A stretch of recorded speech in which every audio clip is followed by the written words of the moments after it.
Now we are live in 5, 4, 3, 2, 1.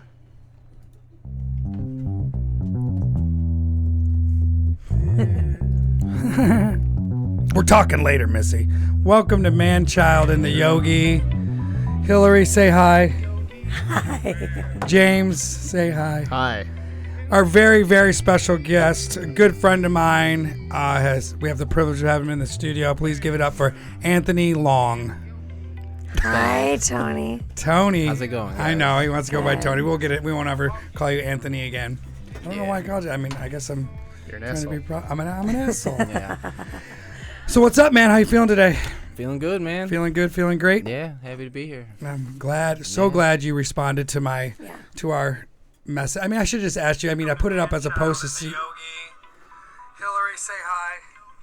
Is that my phone? That was my phone. Oh my God! And I'm looking at James. James like, I didn't motherfucking do that. Sorry, guys, we're having technical I difficulties. apologize. No, it's all good. No, so we put up a It's post. fine. We put up a post that was like, see who bites on it, and then you guys shot me a text, and I should have just asked you in the first place. But we are going to talk about Just got a little how snow. how fucking crazy heroin is and always has been, but right now, how it's hitting close to home to me, people I know, our guests, maybe everyone in this room knows at least one person that's suffering from it and For sure. addiction in general, right, honey? Yeah. So I think before we get started, though, I wanted to do a meditation, All right. Yeah, please. but yeah, I won't be yeah. leading the meditation. Don't worry, everybody. I won't destroy the art of meditating. I'll just listen. All right. So wherever you are, just sit up as tall as you can. And let your eyes close. And turn your palms to face upright. Let's take a nice big inhale through the nose. And exhale out the mouth. Just release. And again, inhale through the nose. And as you exhale, just allow a letting go. I want you to bring your focus to the ajna, which is the third eye space between the eyebrows, just above. I want you to visualize a bright white light. Allow the forehead to soften. And allow this light to grow brighter, and bigger, and warmer. And as it expands and opens, I want you to take a moment to just pay attention to the internal dialogue. So much of what we need to deal with and change from day to day is what our mind is spinning in. And in the practice of yoga, we call this chittavritti. It's the monkey mind, the puppy mind. It's the spinning of the same every day, all day long. I want you to take a moment just to sweetly, simply see it. And do that without judging, without criticizing. Just see. And in that dialogue, what becomes most important is how we talk to ourselves.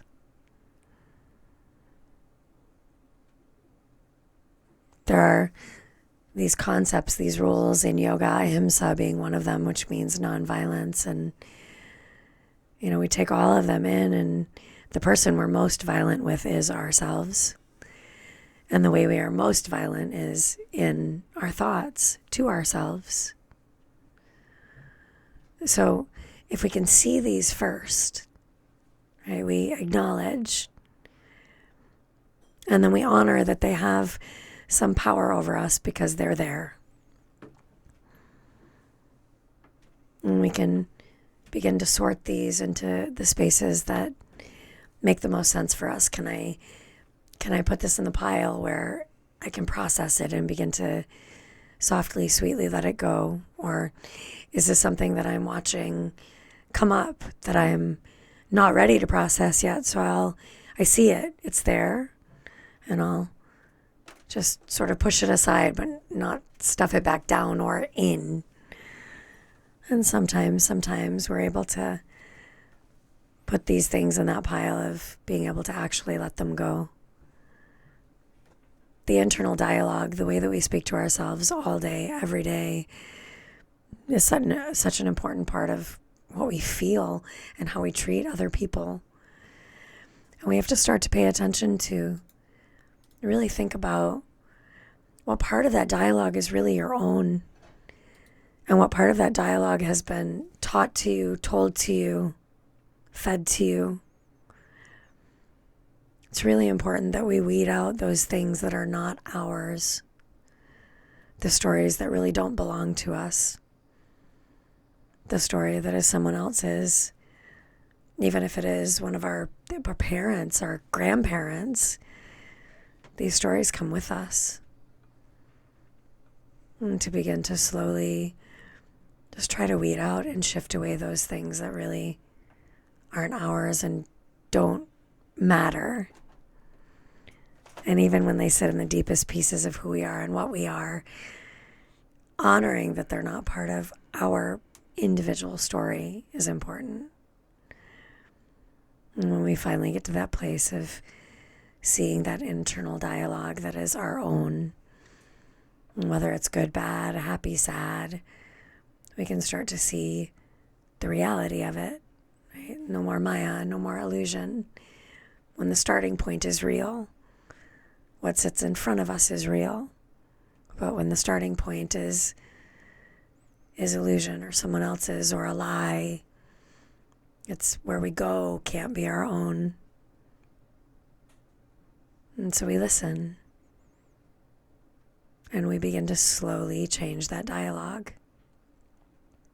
Can we find a place of being able to love ourselves and say that every day?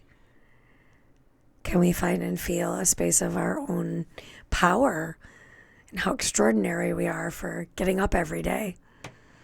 As simple as that may seem, that's difficult some days. Can we honor that not only do we get up every day, but we somehow seem to still put one foot in front of the other and walk into the world and exist with others? Can we honor our uniqueness and its beauty and its gracefulness and its compassion and its willingness to be here and still be here through all of our struggles and challenges? Can we honor that we know that life is going to give us more challenges, more joys? Can we feel that space of knowing that regardless of what we're faced with, we can? Let's allow this mantra now to be, I can. Simply, I can. Whatever it may be, it's not can I or can't I, it's I can do this. It's just how exactly do I do this in the space of me, presently. I can.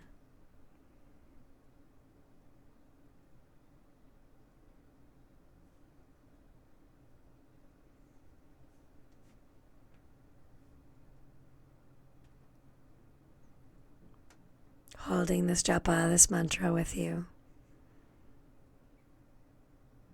Begin to come back into this body. Feel fingers and toes. Feel your breath, a gift, each one. Let's take a nice big inhale through the nose.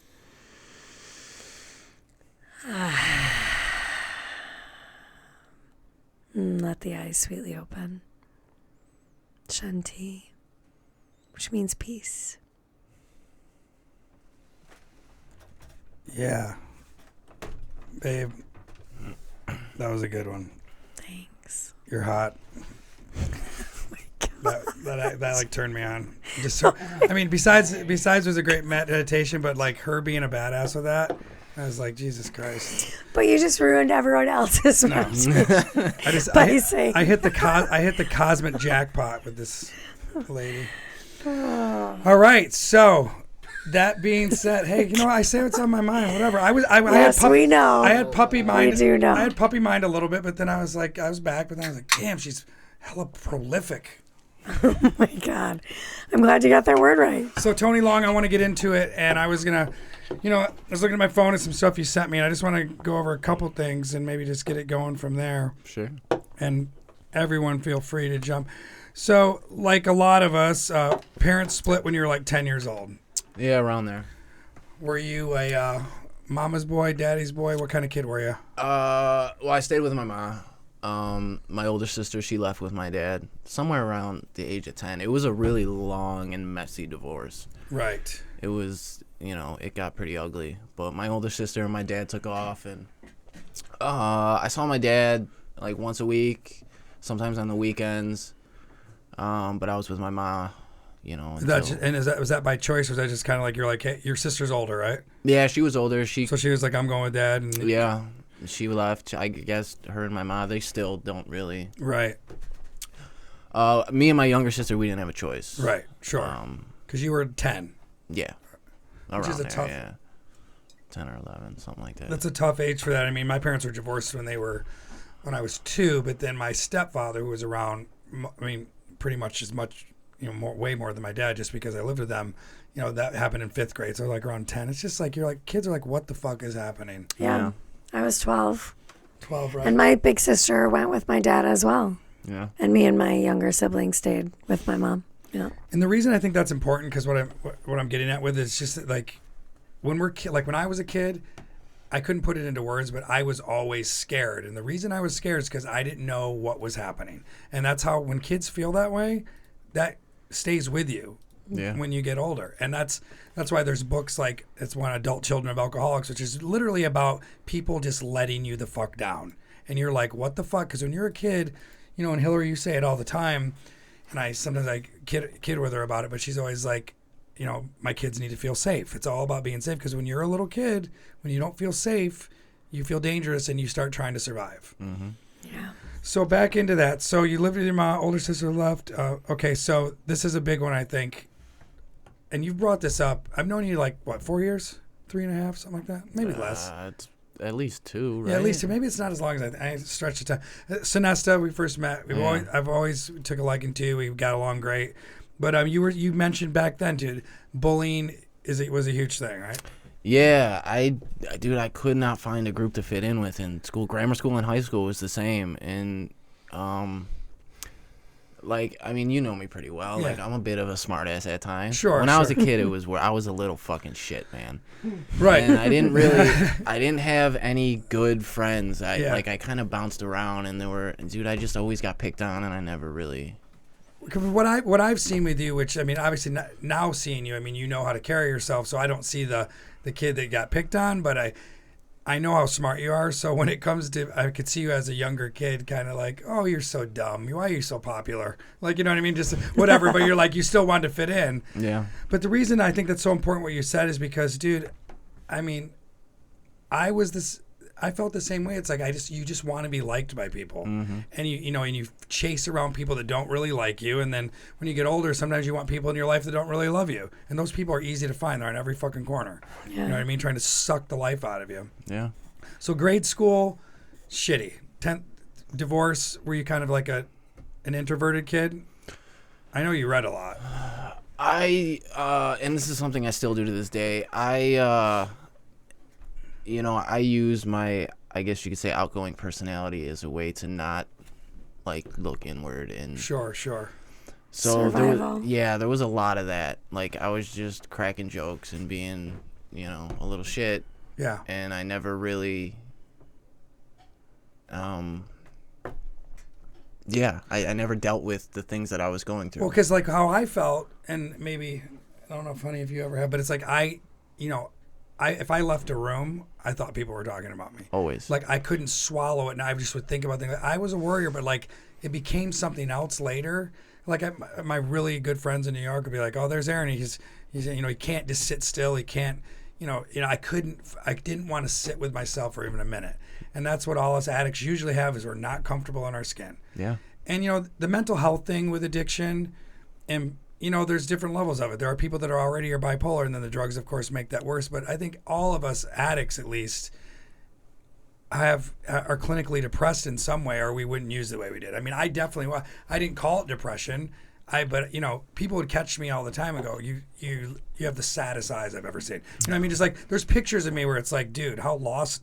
I just look lost, you know, and then, and I didn't know it was possible to be any other way, but you know, that's where I see a lot of, I mean, I pick a lot of brains at the rehab and stuff. And like when I do the classes and stuff and I find out like what's really going on, kids will be like, I used to be really into, you know, sports, or I used to really be into science, or I was a good student and this and that.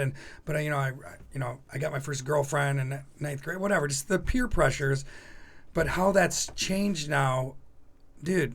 When I was growing up, you were trying to get a hit of acid maybe, but now there's kids that are like, dude, if pain pills would have been on my radar, my grandmother had rheumatoid arthritis.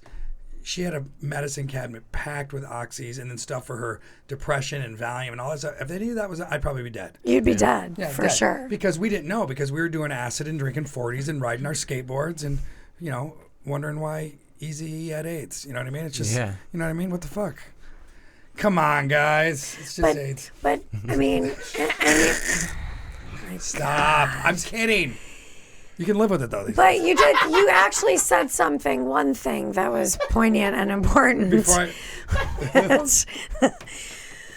Which now I can't even remember. Oh. No, but that space of survival that we all have, every single one of us, kids and adults, and as grown-ups, it's the same as it was when we were children. We do the same thing.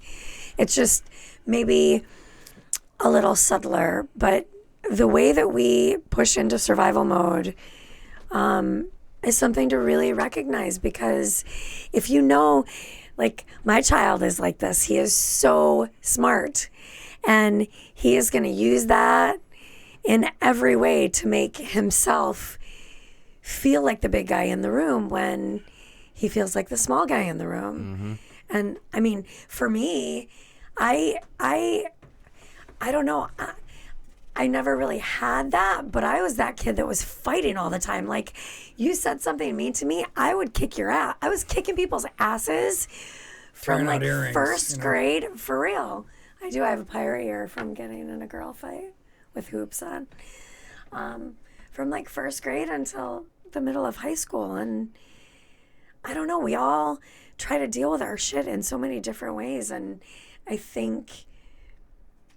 really do feel that for those of you that are smarter than most of us, and I really believe that, definitely for those smarter of you than that me. Truly, that it's harder. Because the level of how you understand things is not the same as your peers. Mm-hmm. And you don't want everyone to know that you're that smart, because then you're a nerd. And then you try to act like them, but you're not them. This level of difficulty is I empathize. I do. Yes. I admire the fact that you're still here in so many ways you have no idea. Thank you. So here we go. So you said, high school. Tell me about. I want you to go into. So tell me about high school, because I know that's got to be the hardest time. Because when I got into ninth grade, I was just like, I needed friends so bad, and lucky I found skateboarding, and those people became my people. You find your freaks, but it's so stressful. Your balls just dropped. Fucking everyone. You know, it's a new thing. It's just so that was part of the problem. So tell me all about it. Man, high school sucked, man. I was probably 90 pounds going into my senior year. Wow. I was little. Just didn't grow yet. No, not until the very end of high school, and then I left, and then I shot up. But it sucked, man. It sucked. You know, kids are mean. Yeah, kids are fucking the worst, man. You know any of the cunts that you used to pick on you? No. A guy apologized to me, a bully. Really? I was like, enjoy your PTSD from Afghanistan. I never got that. No, nothing. So you don't know anyone you went to high school with? No, I mean, I Facebook a couple guys, you know, but Yeah. I don't really talk to anybody, really. So go into how it started happening. Did you party in high school, or? I tried. You tried. I tried. I wanted to be with the kids that were drinking, you know, on the weekends, and you know, I would fit in for a little bit, and I'd get to go to some parties, but you know, I never got no girls. I never fit in with them. Right. Like I never fit in anywhere all through high school. You know, I did every single sport imaginable, basically, through high school. Every chess club, yearbook club, everything. I tried to find a place to go. Try to be around people. Fucking bullshit. And I was just surrounded by dicks.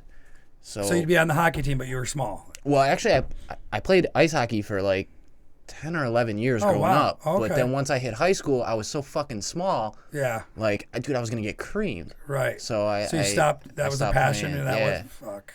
Yeah, I started wrestling, and I wrestled my freshman year, but I wasn't any good. And then I played fucking, what else did I do? Volleyball. I played soccer in grammar school. Dude, I did everything. Baseball, you name it. And all seriously, just wanting people. I mean, dude, I remember that just like not.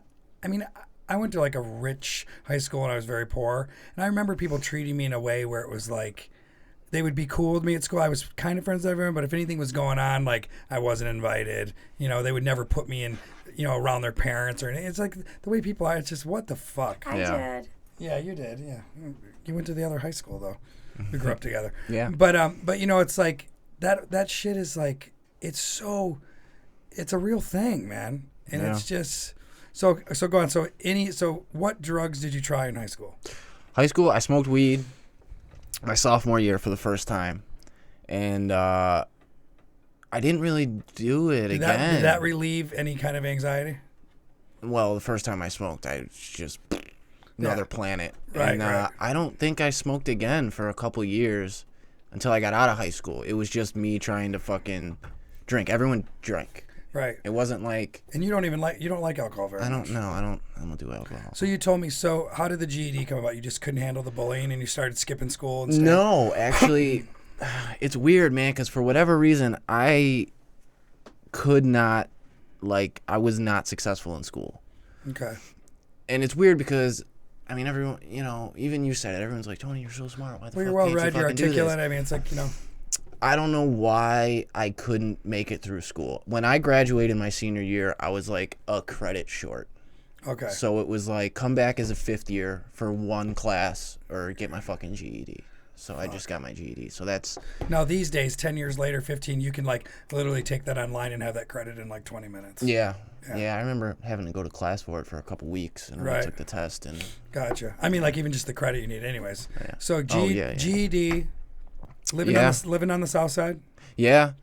I got a job.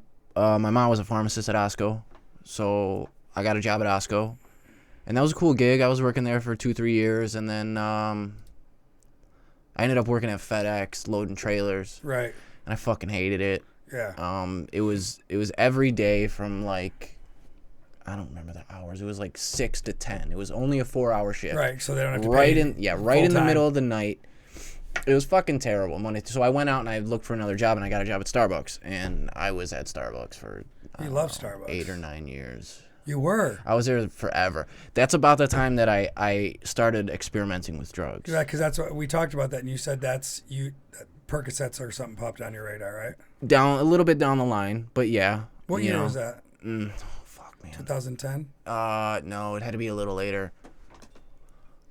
Man, 2011 maybe. The reason I ask is because 2012. that was a time when people like me that were just drinking and doing cocaine in New York were drug dealers are like, yo, I got perks. Yeah. So they were everywhere because it was the time when doctors were writing them and getting arrested. Yep. So that's probably why they were on everyone's radar. Yeah. You know what I mean? Yeah. I mean, I became a big pothead, and I was, I would do almost anything, acid, mushrooms, ecstasy when I would go to shows. Things like that, and I was a huge pothead. Right. We were fucking making hash and doing all kinds of crazy shit, and that went on for a long time. And you were relatively happy. Well, yeah. I mean, I was working at Starbucks just to. But you were making, because also I would think as you get older, a little bit people are a little less bullying, and you just meet people, and you probably had a few people to kick it with. I met a group of guys at Starbucks that I got really close with, and those are the guys that, we had a lot of fun. We went to music festivals. We were always doing concerts. We went on trips, and shit, yeah. Yeah, I mean, it was a good time, and I was, my drug use was, I dare to say, manageable. It wasn't, preventing me from doing anything. I wasn't making any steps forward with my life. Sure. I was just working at Starbucks and smoking hella weed and going to shows. Because you know what my opinion on that too is, I mean, and I felt that way in certain ways with way I approach things is if you missed out on something before, and when you get it, then you want that. So it's almost like your maturity level is what you're like, dude, I got friends now. I'm fucking going out, or like sowing your oats or whatever the fuck. That was really important to me. Yeah. It's funny that you say that because I remember when I left high school and I started hanging out with these guys. I remember thinking like, you know, when I'm an adult, I want to look back and be like, oh yeah, you know, and have these like fond memories of all the crazy fun shit that we did. So I made up for lost time for sure. For sure. That was something that I like put effort into. You know, and just on a side note, I mean, you're a loyal friend. You know, you've met a lot of people through your addiction and just in the world or whatever. But it's like, because I mean, if you didn't have friends when you were younger, this is like people mean something to you, which brings me to, I mean, you know, I was thinking about like how sensitive you can be about stuff. I mean, that's probably a thing. I mean, your friends mean a lot to you. Yeah. So Starbucks, 9 years. Something like that, 9 years.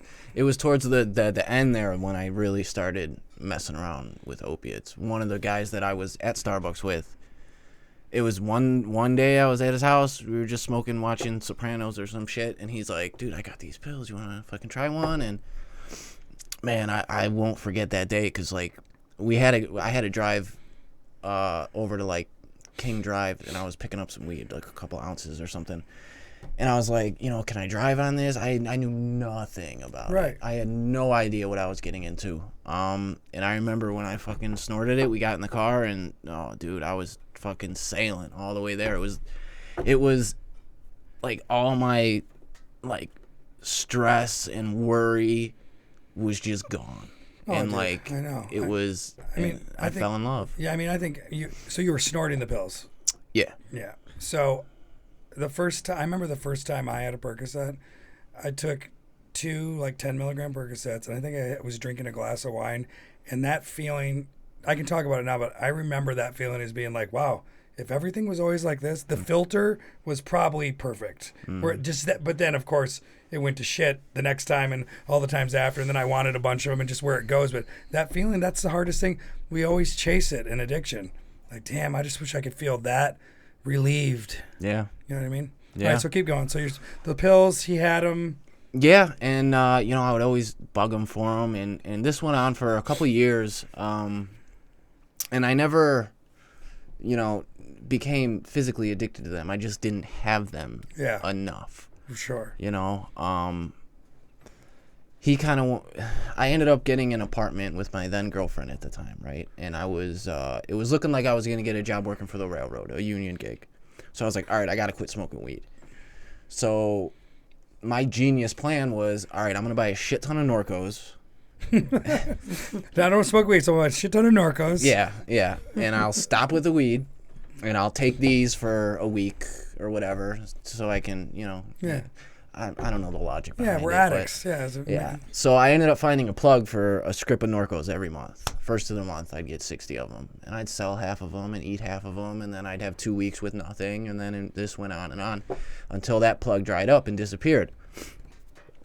At that point, the guy who introduced me to the pills, who, you know, he kind of spiraled out. He ended up getting into dope, and he spiraled out and had his own issues, and you know, I remember begging him for it. Like, I just want to try it. He's like, bro, you don't want to try it. I'm like, I fucking want to try it. You want to fucking try it. Yeah. And, yeah, I loved it. And, I was just snorting it at the time. And snorting heroin. Yeah. Okay, so you asked him for some. He finally gave it to you. You got your own. Yeah. Yeah. Well, he ended up going to jail. He got locked up for it.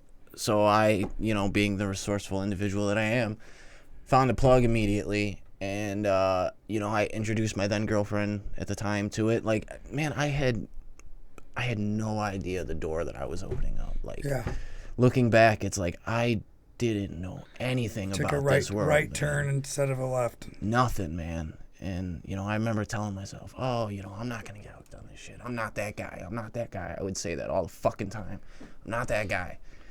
And then sure enough, we both got hooked on it. And, I didn't get the railroad gig. Yeah. At that point, I was still working at Starbucks. I could barely pay my rent. Right. And, yeah, dude, it got bad. So when you're at I remember, because we've talked a lot. So you're at Starbucks, shit went south there finally. Yeah. Yeah, whatever reason. Apparently, they don't like it when you steal money from them. Oh yeah, Starbucks. Fuck you, Starbucks. Yeah. Fuck you. So, But yeah, for sure. So yeah, back in the, you're just, instead of putting the 20 in the thing, you're taking whatever. Yeah. Exactly. So you're there. I mean, the time, this all happened in your 20s mostly because you just turned, or you're almost 31. Yeah. Right? So 18 to 30. Yeah. So some things that I know, I don't know if I'm jumping too much, but when Mo met you.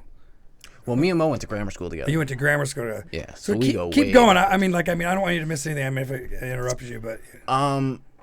Let's see here. Okay, so at that point in time, I lost my job. My car engine blew, and my girlfriend just fucking took off, all within a 3-day period. So I'm in an apartment. I'm not working. I can't afford food. I can't afford anything. So I remember I sent an email to my mom, who was living in Arizona at the time. She took off, and I was like, I don't fucking know, 19, 20. She's like, I'm out. Really abruptly. At least it felt really abruptly. And I had nowhere to go. Yeah. So this is kind of when my father came back into my life. He was helping me pay rent with the apartment. Excuse me. And, yeah, I sent her an email. I'm like, listen, I'm doing bad out here. I didn't tell her why, but I was like, can I come live with you for a little bit? And she said, yeah. So that was cool. I moved out to Arizona. When I got there, I found a plug right away. Right. Yeah. But I only used for like maybe a week and a half. And this is kind of when I had my first like run-in with Suboxone. Okay. Like I found it, and I remember the first time I took it, I was like, holy shit, I'm not high and I feel normal. Like, I'm not sick. Like, right. This is fucking And you were crazy. Still snorting then? Or were you shooting by then? No, I was still snorting at that point. And you were getting dope sick, so you were like... Yeah. And, well, down there in Arizona, it's all tar, so I was smoking it. Right. So for people that don't know, with Suboxone, tell them, I mean... It's an opiate analog. It's used, some people use it. It's great for detox. I've done it before and got high off it because I wasn't trying to... Yeah, if you're opiate naive, it'll fuck you up. Right. But if if you're a dope fiend, it takes away the sickness. Right. You don't get high. It just takes away the sickness. Right. But it's a Band-Aid is what it is. Yeah. It doesn't, your body is still dependent on this opiate analog. You know what I mean? So it's...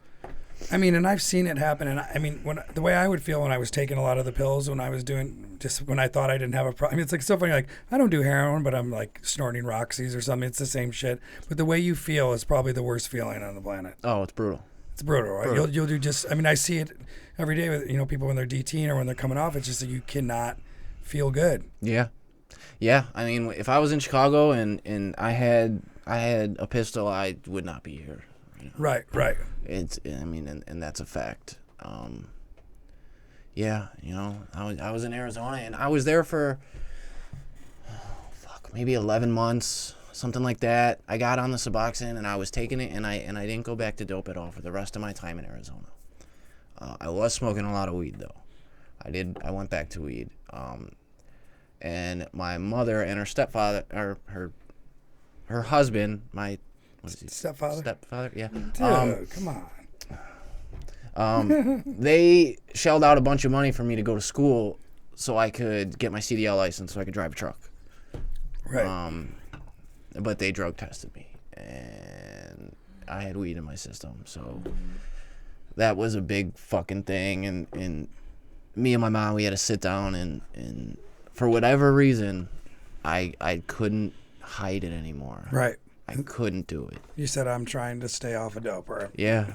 And she got me a plane ticket back to Chicago the next day. Because she was like not dealing with that. Nope. Can I say something? I mean, I'm going to say something about your mom just because I talked to her that one day when she called me. Yeah. And I know when I said that I talked to your mom, your eyes, the day that I said it, you got like, because I can tell that it's like a trigger.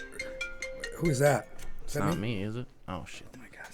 Sorry. That's me, I think. It was you? I don't know. It's always the Sorry, boys. James. It's always the boys. No. So your mom wanted to know you were okay when you this lately, and somehow you must have talked about me enough where like she knew that I was a comedian and whatever my page, so she messaged my page. Yeah. And I have to say that I felt That's the energy I got from her. Is maybe when you told her like the first time, she's like, "Yep, get on a plane." I think she does not want to deal with that kind of stuff in her life, kind of thing, or like, or maybe she has before, where she's just like, "I want to know he's okay. I love him. Is he okay?" Yeah. And I know that can probably is frustrating. It You know what I mean? I've always, you know, it it's gotta sucks, be- but like at the same time, like I don't blame her. I don't want to come off, you know, like I'm bashing my mother. I love my mother. that's it. But yeah, you know, she's got her own thing. She retired. Her husband was a fire department, Chicago Fire Department, his whole career. They both retired. They built a beautiful house in Temecula, California. They live on a vineyard. The house is fucking gorgeous, man. She's got it made, man. I'm really happy for her. Yeah. And I get it, you know. Nobody wants to deal with that shit. Right. Yeah, so I mean, it is what it is. She's doing her thing. Sure. You know, and I'm she was happy checking for on you, her. and I think, you know, I think there's room to see what happens there later or whatever. But. Yeah, I mean, I don't think I've seen her in, man, it's been years. Right. You know, in the past 10 years, I think I've seen her maybe twice. Wow. Yeah. And she doesn't come back here very much. No, never really. You She talk to came. your sister? No, neither of them currently. Me and my older sister, we kind of had I felt we were close, and then maybe a couple months ago, I made a smart ass comment on Facebook on a post that she made, and she fucking took that as an opportunity to let me have it. Oh. And she said some. I didn't fully read the post because it hurt. Yeah. So I'm like, you know what? No, I'm done. I gave her the old block on Facebook. We haven't spoken put it to the since. side. Me and my younger sister, we were all really close growing up. I have two cousins that we're all within 4 years of each other. So we all grew up together, playing the same sports, doing the same things. And then when we became young adults, me and my sister went like this, and we have not been able to fix that since. Right. We never talk, never. And when we do see each other at family gatherings and shit like that, I try to be cordial with her, but anytime she ever says anything to me, she's talking shit. Right. Like jokes at my expense. And maybe that's her way of trying to, I don't know, it's whatever. I mean, it seems. I mean, the healing that has to happen is, you know, when people are mad at each other and they love each other, it becomes like a thing. Like, right, honey? You think? But it takes everyone. I mean, and yes, sarcasm it really is a show of affection, which is a weird thing, but it's the truth. Yeah, I mean, God, my heart is in such a crazy place right now because I'm a mom and I have 2 boys, and I can't even imagine not wanting to share space with them. And I get it. I mean, I have students and I see them in this kind of situation, and I know that there's a point when you have to say enough is enough, and there's a very, very fucking fine line between loving someone and enabling someone. Absolutely. And as a mom right now, in the throes of everything, I don't know where that is. Mm-hmm. I mean, Yeah, I think parents are constantly trying to figure that out when your children are in distress. Yeah. But I feel that healing takes everyone. I don't know. I have 3 siblings. I had 4, or I had 3. Now they're, anyways. So I feel like to open that line of communication, I can throw that olive branch out for sure, but they also have to choose to take it. Mm-hmm. And, I say this all the time to the people that I work with. We are only responsible for ourselves. And that's one of the hardest things in the fucking world, because we can't choose how other people are going to react to us, to what we say, to what we do, whether what we do is out of absolutely clear intention and we are throwing our heart on our sleeve and saying, I am so sorry and I'm healing and I want a relationship. We can't choose how they then react to that. Right. And that sucks. Yeah. Yeah. We as addicts and alcoholics, the saying is true. We take hostages when we're Oh, dude. when we're in our active addiction. You know, I don't. Maybe this is just my self-deprecating way, or you know, I don't blame anybody for any.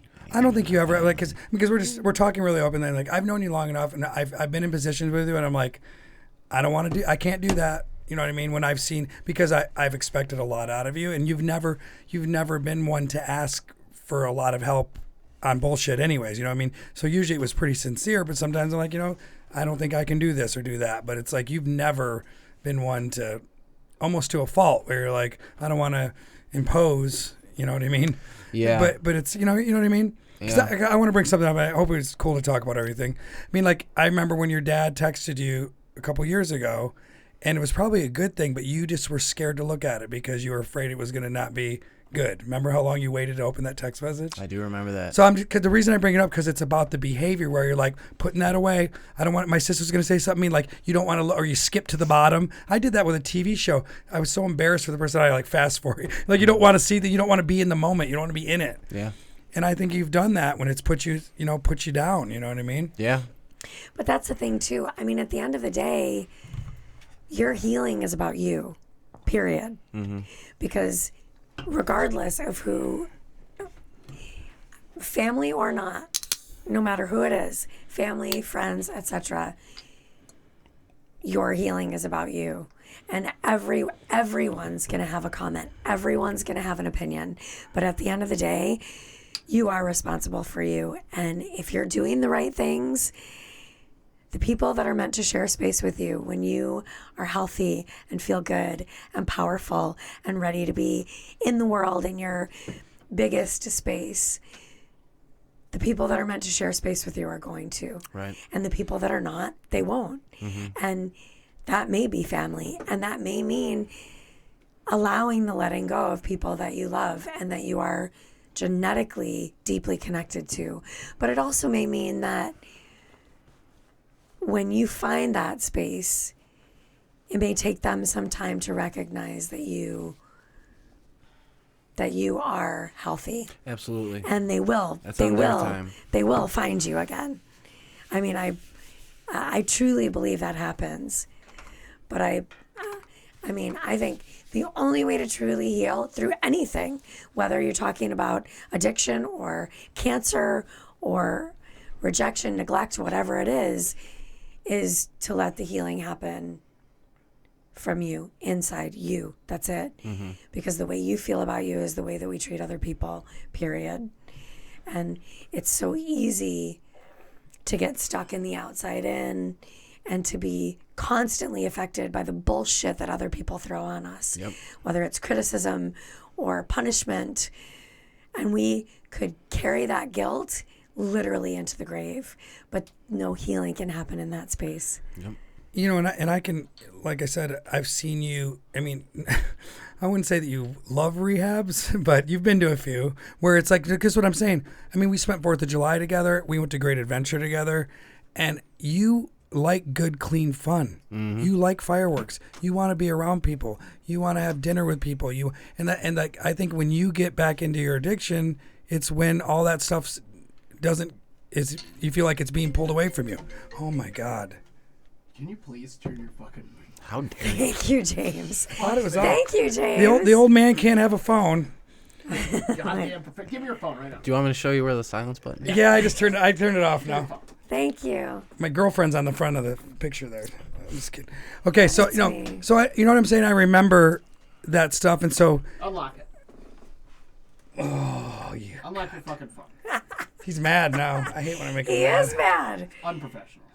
Oh my God, it won't even let me do it now. I'm locked out. Police. Just give him your phone. Can't you just hit the button on the side? Who Shut has it a up. Who has a ringer? Yeah, in actually, 2020. you know, It's off. It's off. I promise. I just heard it. You just give it to me. Okay.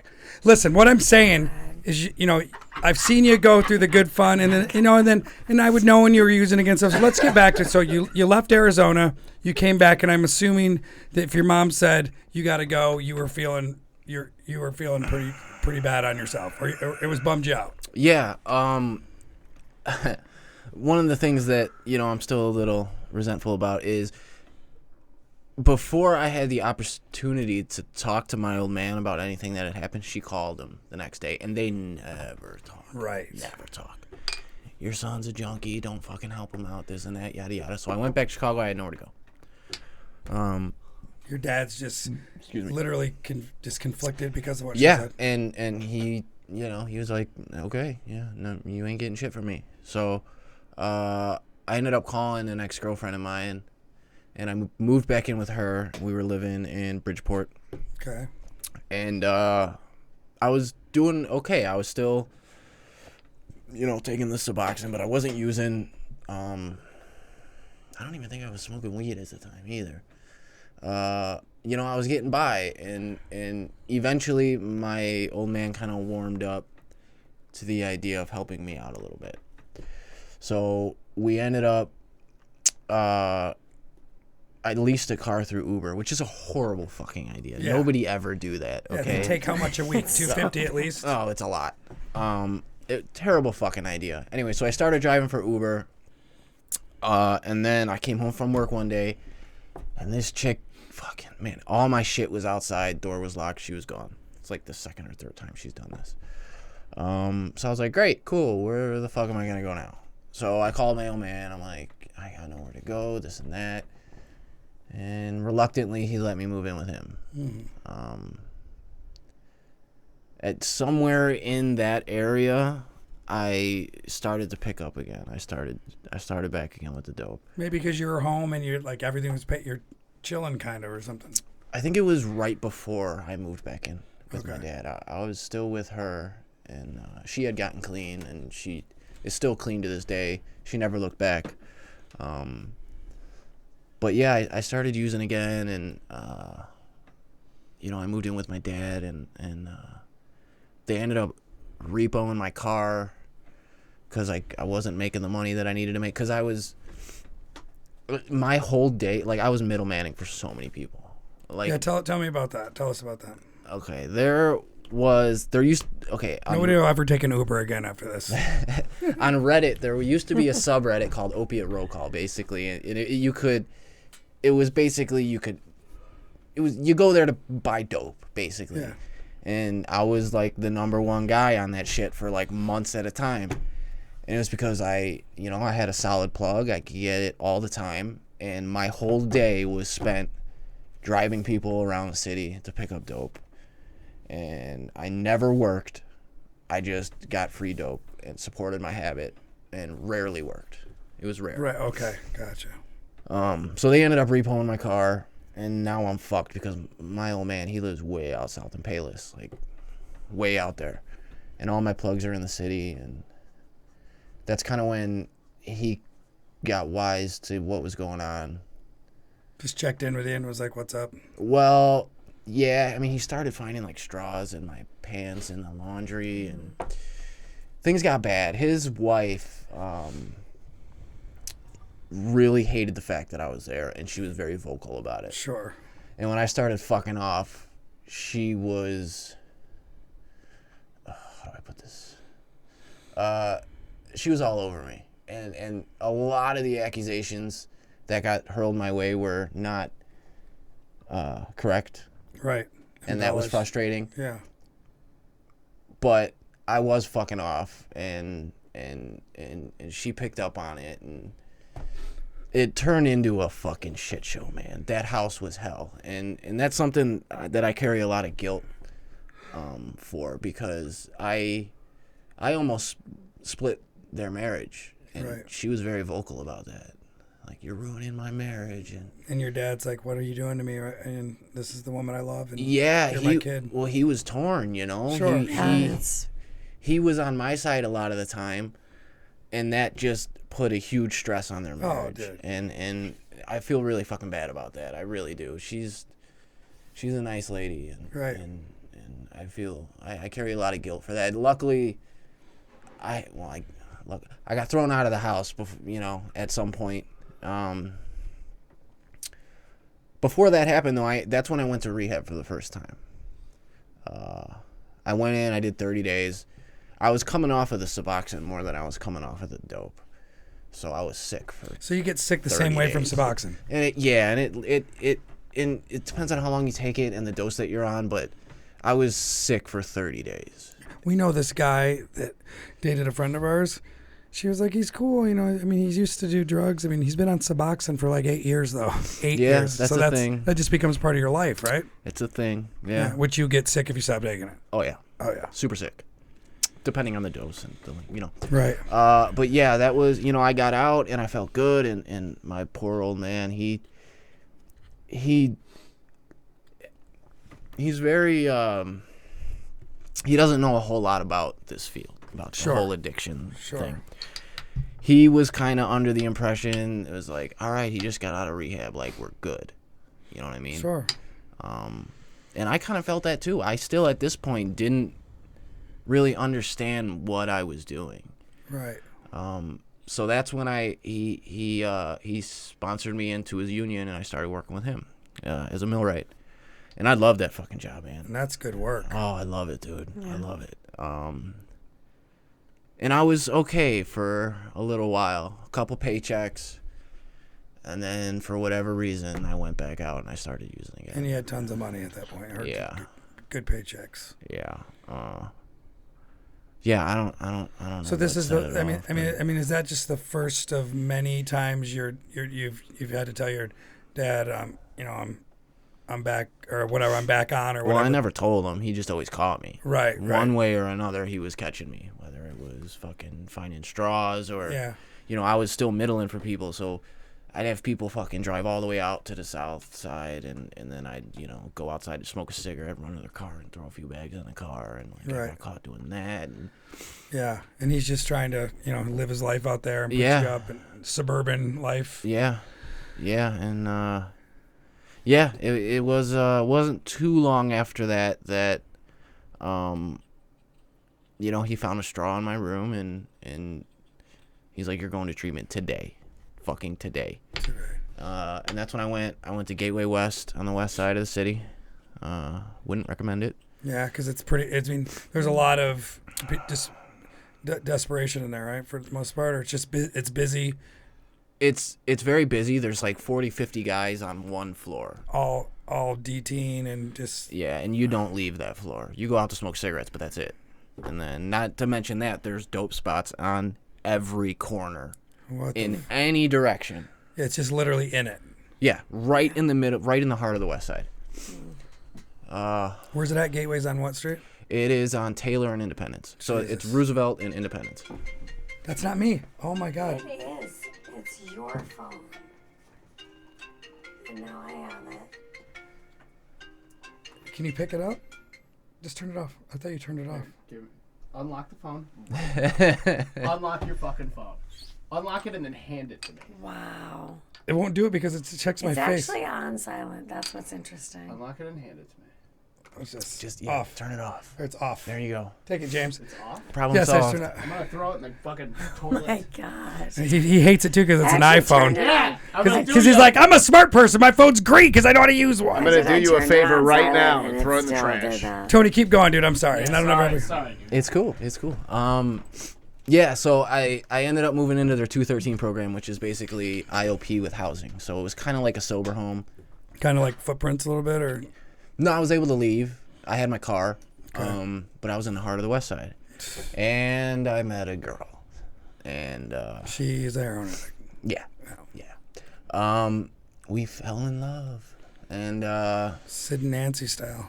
Yeah, we kind of burned the candle at both ends. We had a couple really good months in rehab. But when we left, I went back to work. She went back home. I relapsed again, and my old man threw me out of the house, like forcibly threw me out of the house. Get out of my house. Yeah, he's like, "You're living in your car now." Like, I'm done. I'm fucking done. I don't blame him for that shit. I deserved it, Yeah. Right. So at this point, I had a little bit of money because I was working the union gig, which I now lost. So I was living in a hotel for like a week or so, and when she found out that I relapsed, she was like, "Well, fuck it, I'm gonna go relapse." Excuse me. And she's the one who introduced me to the needle. That's when I started shooting. And She was like, okay. Yeah. So let me ask you that. So everyone says it, but needle, it's like game over, no more snorting. Yeah, you never go back. It's like, why the fuck? Yeah. You never go back. It was completely different, and I loved it. It was weird because I loved. It's such a like it's an intimate thing, and you fall in love with the needle as much as you fall in love with the dope. Jeez. The act of just cooking the shit up and drawing it. Because you've told me before when you didn't have dope, you would like shoot water in your arm, or like you'd be sitting there messing around, just the little poke. Just to feel that fucking poke. And yeah, that was the start of when things got really fucking bad for me. Just fucking the pain. That's when things got really bad. I wasn't able to stay in the hotel long, so I was living out of my car. We were both using. We ended up. Let's see what happened here. We were sleeping in my car one day on her block, and we were parked. Instead of being in front of her house, we were across the street. Is this in her front of parents' someone else's house? Yeah. Oh, Jesus Christ. And the neighbors called the cops on us because they saw us sleeping in a car. And cops were like, she had a warrant because she missed a court date. So they hauled her off to jail. So now I was by myself, and oh my goodness. So the brakes on my car were going out. They were out. They were out. Okay. I drove around using the parking brake Jeez. for a month maybe. Dude. Yeah, it was bad. And then I remember I was driving. I was going to my guy, and my transmission blew on the road. But luckily, I was like 3 blocks from his house. So I lived in my car and walked to his house every day, finding different various ways to get money. And right. Which you said usually, I mean, you weren't a big crime, you never got arrested. Pretty much, right? At this point, no. Yeah, but you weren't big into fencing or all that stuff that a lot of people do. No, I mean I did it. Yeah. When I really fucking needed to. At this point I hadn't burned all my bridges. Right. I had friends that I'd been able to keep the secret from that were helping me out. My old man, I'd convince him that I would need it for this or that, or that I was, doing well, and he would send me, $20-$30. It's like, all right, I'm good for today. Sure. Tomorrow, we'll fucking figure it out tomorrow. Yeah, that's how it is. No. It's a daily struggle. And that shit got old quick. Like, when you're in the struggle, man, it beats you the fuck down. And how long between shots do you start feeling sick if you're actively using a decent amount a day? It all depends on the dope. Time of day usually, but within a 24-hour period. 8 to 10 hours. 8 to 10 hours. You need more. You wake up sick every morning. Well, that's what I mean. And I was drinking still. I mean, it would be from the alcohol, but by 2 a.m, it would be the witching hour when there's nothing open, nothing around, and I would just be up. Yeah. Because your body's like, what the fuck? Yeah. Yeah, it sucks waking up sick every fucking morning. So you always got to have a wake up bag. Right. And if you don't, your day's just gonna suck until you get to the spot and you get it. It wasn't very long before I got really fucking tired of that. My girl was in jail. I had no more means to get money. My car didn't move. Right. The gas that was in the tank was empty because this was the middle of summer, mind you. So it was hot as fuck in my car. Right. So I was running the AC, but I ran out of gas. So that's when I went back to Gateway for the second time. And this is because you still have insurance from your dad at this point, or from the union. I have my own insurance from working my union job. Sure. Let's see. I completed that time also. And when I left, I went to a sober home in the middle of K-Town, right on Cicero and Van Buren. So I was still in the neighborhood. Jesus Christ, it's like still in the let's neighborhood. keep it all right here. Yeah, it was a homeless shelter more than it was a sober home. Right. So you mean there's a lot of people in there that are on bullshit. Yeah, everybody. It's just fucking cycle, man. In out. And I lasted a little while there. My girl got out of jail. So we were seeing each other when we could, and eventually I got thrown out. What did I get thrown out for? Oh, yeah. This was when those dab pen things got real popular, and I found one on the train one day. And I had fucking hit it, man, and I ended up getting popped for that and getting thrown out. Just for that. Oh. So that's when the homeless period of my life happened. Which I heard was the gnarliest part. I mean, you Brutal. talked about that. Brutal. Winter had just hit Chicago. I found an abandoned building, an abandoned house. Where at? It was on Springfield and like Arthington, Which is one block off of. It's basically Pulaski and Roosevelt. Okay, it's just fucking gnarly. Yeah. So I was there for months, man. Square. What? That's home and square, basically. Garfield Park, I Douglas think. Park, Garfield Park. Yeah. Yeah. Yeah. It was tough, and I. You're using daily there as well. Oh yeah. So you found a way yeah. to get dope every day. Some way, somehow, I made it happen. And Mo came there once to see you? No. Yes. I think she did. Because she talked about it. By the way, Mo is a good friend of ours, and she's in recovery, and Yeah. she's a old friend. I had money sent to me, and it was in my bank account, but it was too late, or I lost my wallet, and I couldn't get the money out of my account. That's what happened. So I was like, let me send it to you, and you drive out here and give me the cash, and you can keep some of it. So she did that one night. It was like midnight or 1 o'clock when she got there, and we did that. And yeah, man, I didn't even have a blanket in that motherfucker, dude. I had like this little thin sheet, and I would wrap myself up as much as I could like a burrito, and like Just lay there. and lay on the hardwood floor and try to sleep. I didn't sleep until the sun came up and hit the building, and it warmed up a little bit. Right. Like I thought I was gonna die. Like it was bad. It was bad. I was in there for months, and I remember one night. How did you eat? I kind of didn't. He did. He was fucking. The only thing that I ate was what I would get money, right? Let's say I got $20. I would go to Taco Bell and I would get a beefy Frito burrito for $1, and then I would short the dope man $1. Right. And that's what I did when I ate. I survived on beefy Frito burritos forever. And Shorty and the dope man $1. Yeah, I'm never eating Taco Bell again. Right. Never. Done. No, it's something that I refuse to do. Yeah. So a couple months in there at least, right? Yeah, there was no power in there, nothing. I charged my phone at Taco Bell. I was there every day, warming up, doing whatever I had to do on my phone to make it so I can pick up.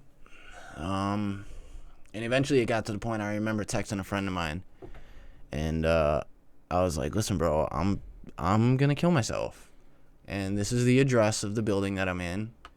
It's an abandoned building. Like, if you don't hear from me, like, don't let me like rot in this building. Like, make a phone call if you don't hear from me tomorrow." And he freaked out. He came and he picked me up, and I had reached out to Mo at that time too. He drove me over to Tent City, and he's like, I guess he works for the city. He had I don't know his fucking title, but he helps out the guys at Tent City a lot. So Okay. he tried to get me in there, and that didn't work. So he took me to Stroger, and he wanted me to go and detox there, and I really wasn't having it. I ended up talking to Mo that same night. I reached out and I told her what was going on, and she's like, "Call this number." And I'm like, it was like 12:30 at night. I'm like, no one's gonna answer. I'm not gonna be able to get help. She's like, "Call the fucking number." So I called the number, and after bouncing around to a few people, they were like, "Listen, we got a treatment center out in Indiana. We're gonna send an Uber to you right now." I'm like, "Fucking yeah, bet. Pick me up." Excuse me. So they drove me out to Indiana, Maryville, Indiana, to a great treatment center out there called Recovery Works. I fucking loved it there. I still had my Primo insurance at the time, so I did 30 days there, and then they sent me to Footprints. Footprints to the hotel. The first time, the Sinesta. By the Yeah. way, so this is an addict's dream, and that's why they were so popular back then. But queen size beds, flat screen TVs in each bedroom, 2-bedroom apartments, basically swimming pool, barbecue. We had our own bathroom. And was it usually equally split with women and men, basically? So the Yeah. census was perfectly split for. It was all young, rich kids on daddy's insurance. God, this world is so fucked up. Yeah. So you were there, and that's was probably there. when I met you, right? No, that's the first time. That, no, that was when I met you. Yeah, Okay. first time. It was winter. I got there in December, and I don't know when you started working there, but it wasn't long after that. Yeah, because I was already teaching the class, but then I ended up working there a little bit in the winter. Were you? I didn't know that. Yeah, I started that 4 years ago. Oh shit. Okay. So I guess that brings us up to where. Sorry, shit. That brings us up to where pretty much when I knew you. So you were pretty much in rehab until about in and out of Footprints until about like 8 months ago, right? Or has it been longer? No, it was. I haven't been to Footprints in about a year, but all of that year I pretty much spent in Footprints. Yeah. For various reasons. I didn't relapse. I ended up getting 11 months under my belt. Most of that was spent in Footprints, but then my insurance dropped me because I was paying Cobra. Yeah. Well, I should say my old man was paying Cobra. Sure. And you can only do that for so long. Sure. And, Yeah. And I know. I did, but I ended up going back to Footprints because I had nowhere to go, and this was right when Nate died. Yeah. And I was there for like 5 days, and they're like, "You gotta go." That brings me. So I know at least 3 people that we know together that have OD'd. Cormac being the last one.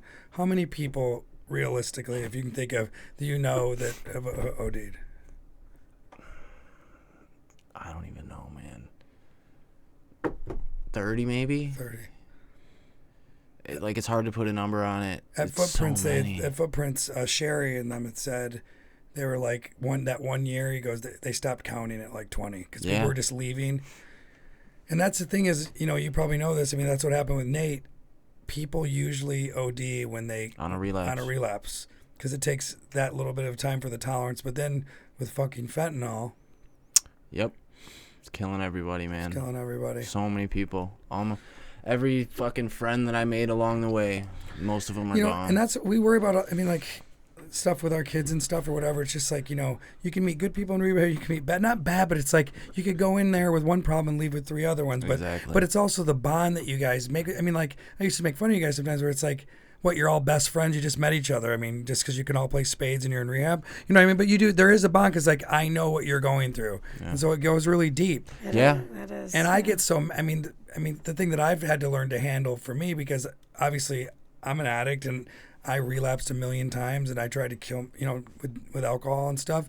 But, I get so mad when I see it happening just because I don't know what else to do, because that's what we do sometimes. We can't control something. I can't help. So I'm like, oh, stop it. So, when I hear guys saying, oh, too soon, it's like, is it too soon when the shit's like deadly? I mean, it's like, you're lucky if you make it when you do it. Yeah. But that's not the right attitude, because I'm not one of those people that's like, they deserve it. It's not a disease. It fucking is a disease. Yeah, absolutely. But it's just, I mean, it just brings me back to like what you said about, like, I've seen you love good, clean fun. Like you like good relationships, but it's like you've tried that shit. I mean, and I know that you just keep struggling with it. I mean, how much time do you have right now?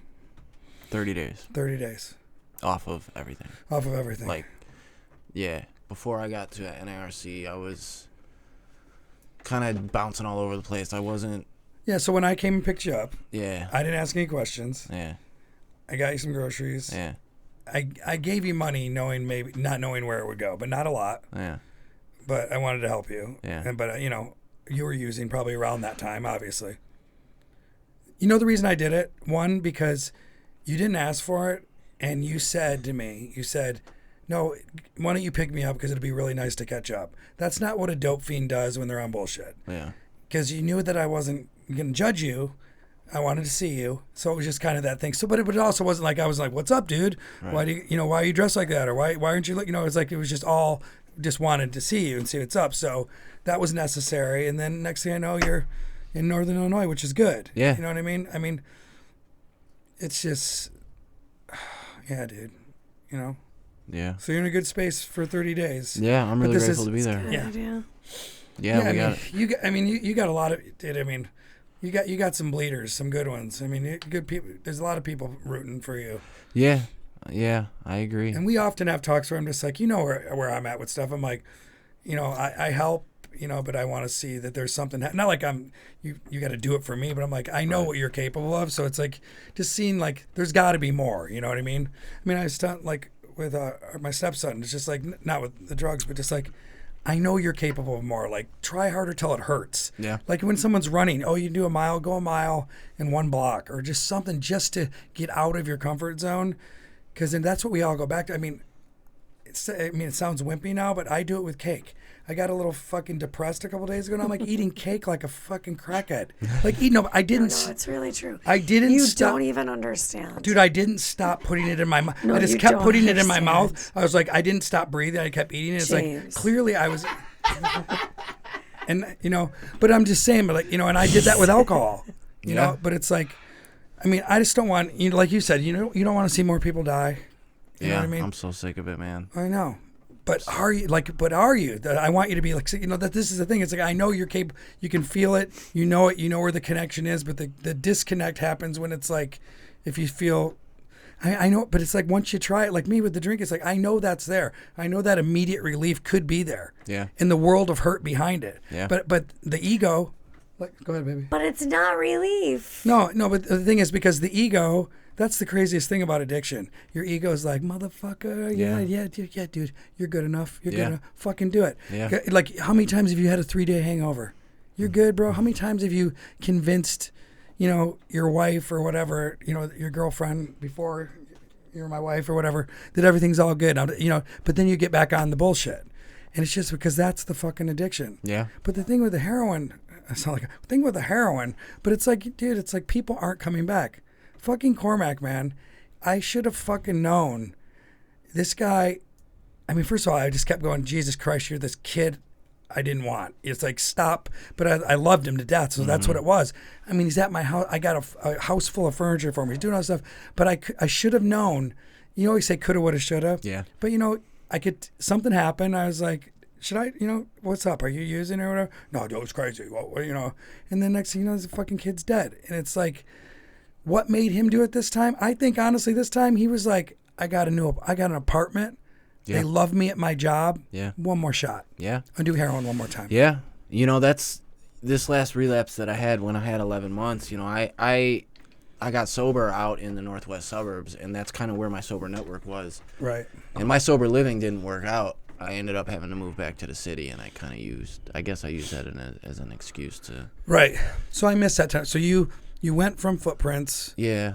And bounced around a bit, and that kind of sucked. But then you found a sober living. I found sober living in Six Corners. What is that? Portage Park? Yeah, by Portage Theater. Yeah. Yeah, right there. Yeah. And I was there. I was working. I had a good job. Everything was cool.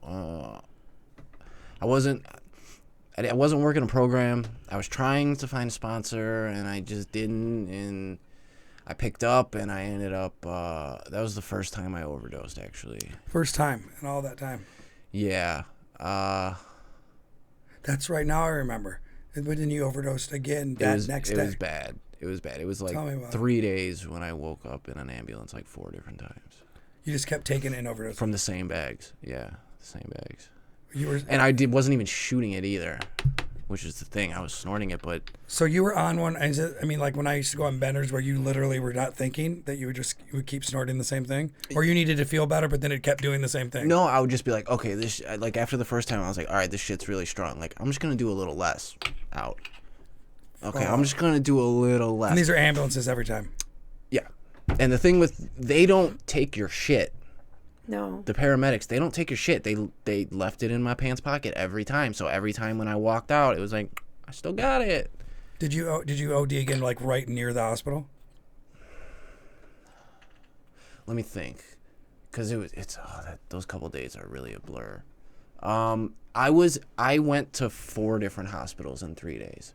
So I was in different parts of the city every time it happened. Once I was in a Dunkin' Donuts. Once I was walking down the fucking street in the Loop, just in the middle of nowhere, or in the middle. So you were high and handling it for a minute, but then it fell out. Yeah, probably about 4 or 5 minutes later, I would do it, and I'd be like, all right, cool, and then I'd start walking, and then next thing I know. Some of these questions are naive because I really don't know, but like, is there a point when you're enjoying it before, like you said, like you don't know the OD's coming, or is it usually like you feel it hot enough where you're like, oh, this one's gone? No, you don't know it happens until it's too late. Did it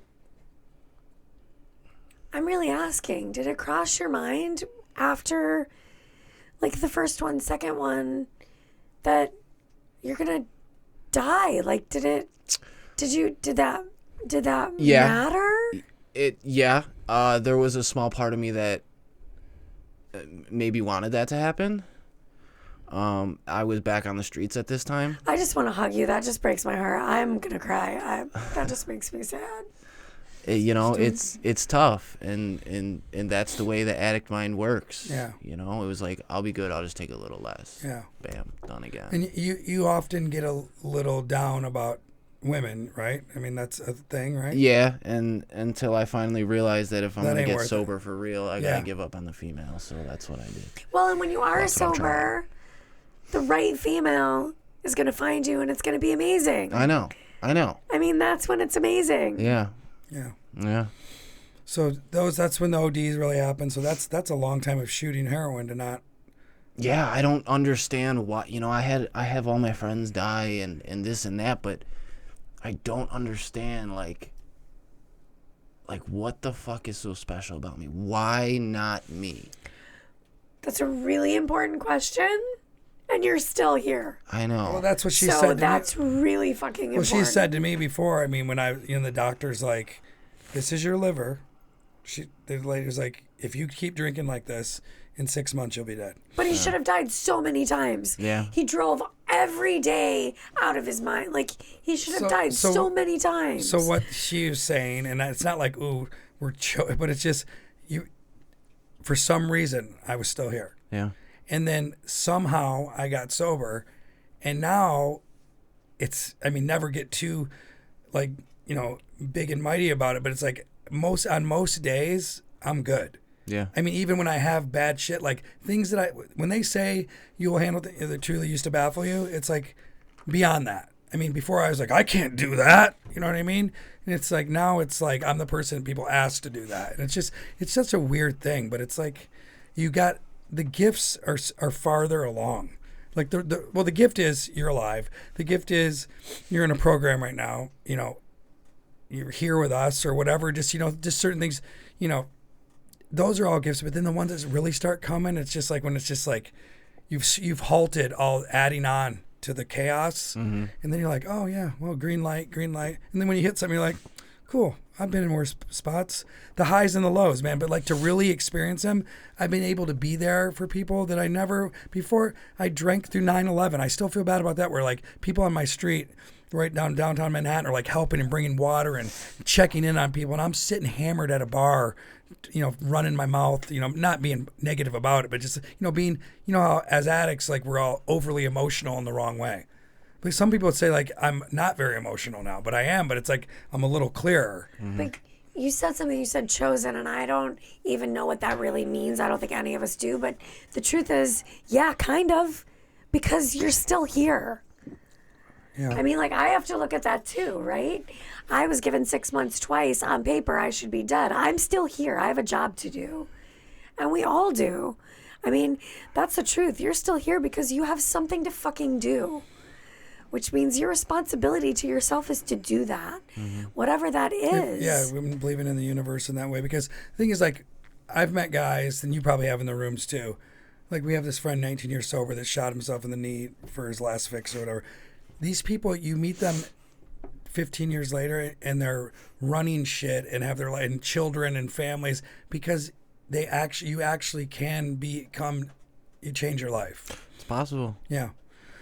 Because I mean, my thought for you because I've always thought about it, even when I was a little bit mad at you for a minute. Not, you know what I mean? I know. What are we doing? But that's the thing, when I think about that, sometimes I felt guilty about it because I didn't want to enable you, but then I was like, no, he can't turn to me. Is he going to be okay? You know what I mean? There's love there. That's called love, by the way. But in case anyone's confused. But dude, it's like like when you realize that you're getting by right now and getting this stuff is keeping you where you need to be. But like this is just the start of where your life could be, where it's like you could be, doing whatever you want. A doctor told me this once too, and this is probably way before I got sober for real. But one of those times, I used to be big into checking myself into emergency rooms, like in Brooklyn, just to be like for Ativan or Banana Bag to cool out. Yeah. Just to get, just to even out. But this doctor was like, I Googled you, and he's like, saw that I wasn't bullshitting about what I was doing in New York or whatever. But then he's like, if you keep drinking, your life, you can't do anything. Yeah. If you stop, your life is limitless. And what that looks like on paper is, I wish it was a little bit more, but it is limitless. No, seriously, it's like, come on, a little bit quicker. No, I mean, no, and that's another thing. So my friend Bobby, that guy that did the show at Footprints, I don't know if you're there for that one, but big comic, been sober a long time, but we were talking about life, and I was saying where I wanted to go with my career and where he's way ahead of me or whatever, but he's been doing it 30 years. But he's like, dude, you're done. He's like, air condition. He's like, he didn't say it in that order. He goes, wife, the kids, the dogs. You're looking at the lake, air conditioning, you're done. Yeah. Like, you should be more than grateful. And everything else, like they say, everything else is gravy. But like, for some reason, if we stay in our way, it's more like, yeah, what about those 3 people that didn't like me in high school? No, I'm serious, dude. Yeah. I still think about somebody did something to me. I'm still looking for that motherfucker. I lay in bed. He's not on Facebook. Dude, I'll be like, that motherfucker embarrassed me because I was little too. You know what I mean? I cringe at the things that I did 15 years ago laying in bed. Just hating myself. Yeah. For just the smallest thing that everybody else forgets, but it just plays in my head. But that's really important because that's what's happening. Because people end up dying over this. Like this is what you chose to do heroin over a crack, and now you're dead because you couldn't get over, being the prom king. Not you, but I'm just saying in general, the things that we let stand in our way because we sweat it. Fuck the noise. You read Drop the Rock, right? Have you read that? Yeah, I've read that. I mean, but dude, I know it's cliche shit, but it's like, dude, it's true. It's like, you got to drop the shit. Yeah. Whatever it is, be like, dude. I mean, because now you could meet people that don't know it. You could go to a meeting at your home group for 5 years and be sober, and the most stunning woman could walk in there and not know anything about your past, and you might, 13 stepper, which you're not supposed to, start dating someone new, but your life could change, and people get married, and Kurt's has 2 kids with a woman he met in the program. Yeah. This whole thing was not smooth at all. I mean, you struggled while we were together. I mean, that's the truth. No shit. I let go of you. You were asleep on the ground somewhere in Chicago, and I was done. I mean, there is a lot of our story as well. I mean, yeah, we're talking about him now. Leave me alone. I'm just kidding. I'm joking. I mean, it's no, but real, dude. I mean, and that's the thing. I want you to do it, dude. Yeah. You know what I mean? Yeah, no, I feel And the great. thing is like, yeah, you feel great. So it's like, I think it's like, you got to fuck the noise. Yeah. And the only one you're on bullshit with is yourself if you are. When you're not. If you go another way, it's like, it's so easy to, and then it's like, because what's going to happen is like, I know me, I'll be like, that's fucked. Well, I hope he's okay. And then I will go on with my shows and my life and whatever. But it's like, but Wani is like, that's why it's only up to us to do it. Right. He won't. It's not that easy for him. He made that sound easy. You know what I'm talking about. I'm talking about it as far as like at the end of the day, it's like, I tell people all the time, like in my class, I'm like, dude, I'm sorry, dude. But you're sorry to me because you use, like, don't be sorry to me. Yeah. You know what I mean? I think we're past that, but it's like, it's time, dude, because it's not why not me. It's just why it hasn't happened yet. If not now, it's not if, it's when. But it's happening. Right. So that's great. Yeah. Presently, it's happening. That's great. I feel, I'm back I'm back where I feel like I should be. I'm back in the area I want to be in the sober community that I want to be in, around the people that I want to be around. You know, I had success out here before, and I'm staying here this time. I'm not. I mean, the thing that I was trying to talk about in the car and not hold you to, but it's like that thing, that Johnny Tomorrow thing. It's like, if you got 2 weeks or whatever, like, get the job, find it out, just so you're moving, keep it moving. Mm-hmm. I think it's good to be idling, like slowly moving gradually, but like with power behind it. I mean, I think that's how I succeeded. I was never just like, let me just sit with my thoughts for a while and see if that works. Yeah. You know what I mean? A kid actually in my sober home. By the way, shout out to 63, wherever you guys 63. are. I love you guys. Crystal Lake. You guys are at home watching. They know about one of the kids said, he said recovery is like going uphill on roller skates. If you stand still, you're going backwards. Yeah, it's true, man. Yeah. Constant work. I know we're annoying with all our cliches and our little things, but they really are too. It's called Rajas in yoga, and Rajas means mobility activity. Once again. And wait, though. Sounds delicious. And then there's Sattva, which is clarity, and then there's Tamas, which is like lethargy. That's like the dip. Stagnancy and falling backwards. It is the dip. Wait, no, it's the bad part. Oh. It's the bad dip. The hot sauce. So you can't get to clarity without movement. There has to be movement. How long? Where we at, James? We're at an hour and a half. Okay, this has been. That's so Really? Right, oh Do you my wanna close on God. meditation or Wow. something, maybe? If I don't cry the whole way through. I just want you to say anything else you want to say though. Besides, I mean, I don't know if I sped it up or rushed you. I mean, I babbled in. No, I mean, we always miss stuff. It's whatever. Shout out to guys at 63. Whoever's watching, I think Emily's watching. I love you. My Yeah. parents, I love you guys. Yes, that's Is what I that read. my Emily? No, she doesn't know that Emily. Emily, you might no, you don't know that Emily we're talking. But like the thing is, I hope that Christmas, like if you keep where you're at, dude, it's like Hilaire is saying, it's about you. Everyone has to do their part, including your parents and your sisters. But like if you're good with it, you're gonna be able to go, hey, I sent a card to them. I don't know if they opened it, but I'm doing what I need to do. Right. You know what I mean? That's just as free. I have people. I was telling somebody. There are people that hate me more now than they did when I fucked them over 8 years ago. Yeah. Which sometimes it's like a fine wine and like you just can't, it just ages in the wrong, it's like you can't get those people back because it's up to them. But it doesn't mean you have to live that. So I'm like, keep sorry. your side of the street clean. Yeah, dude. Yeah. And just fucking stay off dope. Yeah, right. Everybody, really, to be honest. Yeah. Everybody, everybody stay off. Yeah. Rest in peace, Cormac, Yeah. Nate, Andrew, Kobe. I could go on and on. I won't. No, those are but, the three I knew. Rule number 1 to life: don't do heroin. Don't do heroin. Yeah. Because of like what you said, how did I get to that point? Like before you had no idea. Before it had a hold of you, you were like, didn't even know how big of a beast it was. No clue. It's robbing people. Yep. Okay, short meditation. Yeah, let's do a presence meditation. That's a good idea. What is that? Presence, not like a gift, but it is a gift to be I heard present, presence. so- Oh, like being present. All right, Gotcha. stop talking. Jesus Christ. Okay. Sit up nice Ring, and tall. ring. That's my fake phone. Go ahead, sorry. Close the eyes. I do live with this guy. Let's take a nice big inhale through the nose. And exhale out the mouth, just sigh it out. And then allow the mouth to close and just feel the natural breath. And take a moment to turn your gaze inward.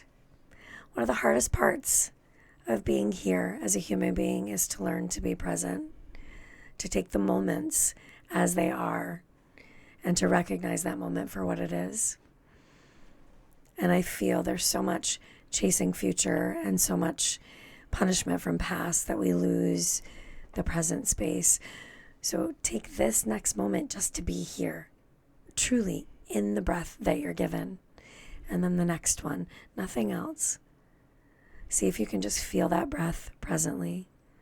No past, no future, just here, now, being alive and well, present.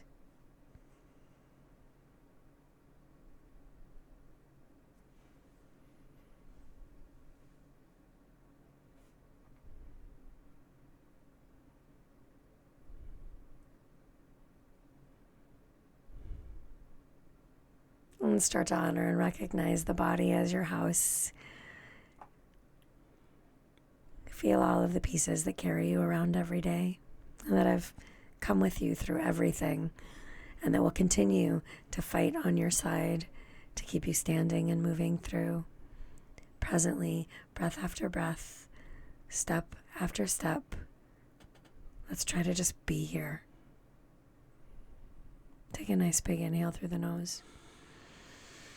And exhale out the mouth. Just let it go. Shanti, which means peace. Shanti.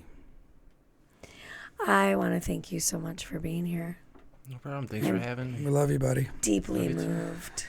And we're gonna be Truly. we're gonna be getting some sober shows done in Crystal Lake. And Are you listen, plugging me now? what? I'm plugging Hillary Lockwood for these meditations. Go to hilltopyoga.com, right, baby? Yeah. And what about my website for my shows? I'll be in Ohio this weekend, aaron-putnam.com. I'll be in Cincinnati and then Columbus on Sunday. And that's it, guys. Thanks for tuning in. Yeah, this was amazing. I appreciate you. Late. Thank you. Appreciate you. Thank you, James. All right, guys, Shanti, be well. Good. Fun? Yeah, Yeah, a little hot in here, isn't it? a little bit. It's the longest we've ever done. I think we're going to have a serious podcast.